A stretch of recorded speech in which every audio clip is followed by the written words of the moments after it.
Here's the uncomfortable truth no one tells you about work. The harder you work, the easier you are to replace. Think about it. You show up early. You stay late. You fix problems that aren't even yours.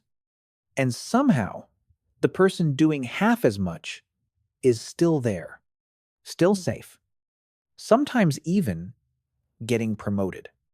That's not bad luck. And it's definitely not fair. It's how the system is designed. Because companies don't reward effort, they reward something else entirely. Something most people never learn. And once you see it, you'll never look at your job, your boss, or your career the same way. Again, let's start with the biggest lie. Most people never question that hard work protects you. From a young age, you're taught a simple equation. Work harder, get rewarded. Be reliable, become valuable. Go the extra mile, and your career will take care of itself. It sounds logical. It feels fair. But in the real world, especially inside companies, that equation quietly breaks. Because the system doesn't measure effort the way you think it does. Your late nights mostly invisible. Your extra hours rarely tracked. Your willingness to fix everything expected, not rewarded. And over time, something subtle starts to happen. The more dependable you become, the more the system leans on you. Not to promote you, but to stabilize everything around you. You stop being seen as a rising asset and start becoming a safety net. And here's the part that stings. Safety nets don't get promoted. They get used. Now, let's make this real. Imagine two people on the same team, Tom and Jake. Tom is the one everyone relies on. He shows up early, stays late, never says no. If something breaks, Tom fixes it.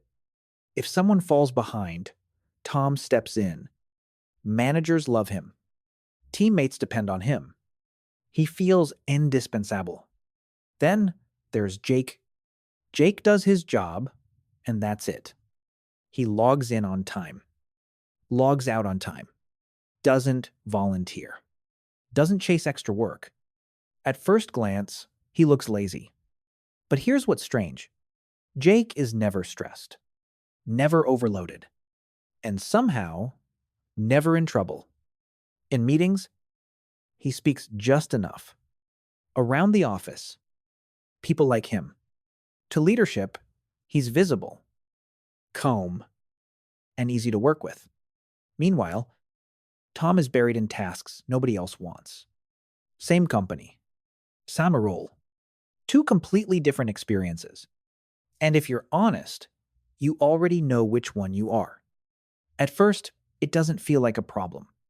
In fact, it feels like progress. Tom is trusted. He's the go-to guy. The one people call when things get serious. And that feels good until it doesn't. Because slowly, the workload shifts. Not all at once. Just a little more each week. A task here. A favor there. A quick fix that turns into a full responsibility. Before he realizes it, Tom isn't just doing his job anymore. He's doing everyone's job. Meanwhile, Jake, nothing changes. No extra pressure. No surprise deadlines. No late nights fixing someone else's mistakes. And here's where the trap locks in. When Jake drops the ball, someone else picks it up. Usually Tom, because Tom cares.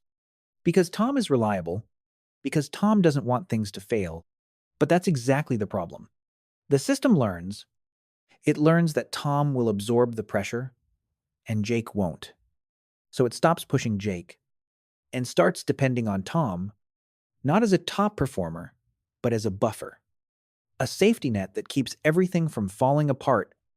Now here's the part nobody explains. There's a game being played at work, and most people don't even know they're in it. Jake does. Tom doesn't, and that changes everything. Because Jake isn't randomly lazy, he's operating by a completely different set of rules. Rule number 1, the minimum threshold. Jake knows exactly what needs to be done to stay employed. Not to impress, not to stand out, just enough to avoid consequences. And more importantly, he knows what doesn't matter, what isn't tracked, what won't be noticed, what can quietly be ignored. While Tom is trying to be excellent at everything, Jake is doing the math, cutting effort wherever it doesn't count. Rule number 2: visibility beats effort. Tom is working. Jake is being seen. In meetings, in conversations, around the right people. Because when it comes to performance reviews and salary growth, what people see often matters more than what you do. Rule number 3: the burnout loop. The better Tom performs, the more he gets. More tasks, more pressure, more expectations, until working hard becomes the very thing holding him back. And rule number 4: the manager's reality. Managers don't reward fairness. They reward stability. If the work is getting done and there's no drama, there's no problem to fix, even if the system itself is broken. Now here's the uncomfortable truth. Lazy people don't always win. But blind hard work loses far more often than you think. Because this was never about effort. It was about leverage, the ability to create impact without constantly increasing your time, your energy, or your stress. Jake isn't succeeding because he does nothing. He's succeeding because he avoids things that don't move the needle. He protects his time. He chooses where to show up. And when it matters, he makes sure he's seen. Tom does the opposite. He says yes to everything, spreads himself thin, delivers quietly, and assumes it will be noticed. But in most companies, it isn't. Because companies don't reward how hard you work. They reward how valuable you appear to be. And those two things are not the same. This is where most people get stuck. They keep working harder, thinking it will eventually pay off, not realizing they're reinforcing the very system that's keeping them invisible. So what do you actually do with this? Because the answer isn't to become lazy, and it's definitely not to stop caring. The real shift is learning how to play the game differently. First, stop overworking by default. Working longer hours doesn't automatically lead to salary growth or financial freedom. In many cases, it just makes you easier to rely on and harder to promote. Second, build visibility. Make your work seen. Communicate results. Position yourself around decisions, not just tasks. Because in most careers, opportunity follows perception. Third, set boundaries. Not every task is yours. Not every problem needs your energy. The ability to say no is one of the highest income skills you can develop. And finally, think in leverage. Ask yourself, what creates the most impact for the least effort? Because that's how you move forward without burning out. And when the next round of layoffs comes, it won't be about who worked the hardest. It will be about who's hardest to replace. Make sure that's you. And once you see this, you can't go back. You can't unsee how the system really works. You can't pretend effort alone is enough. Because now you know, it's not about working harder. It's about working in a way that actually moves your life forward. So, the next time you feel proud of staying late or saying yes to everything, pause, ask yourself, is this making me more valuable or just more available?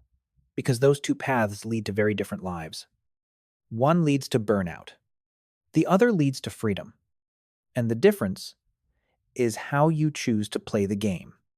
If this changed the way you see work, even a little, make sure you subscribe. Because here, we don't chase hustle. We build real leverage. We build real income. And we build real freedom the smart way.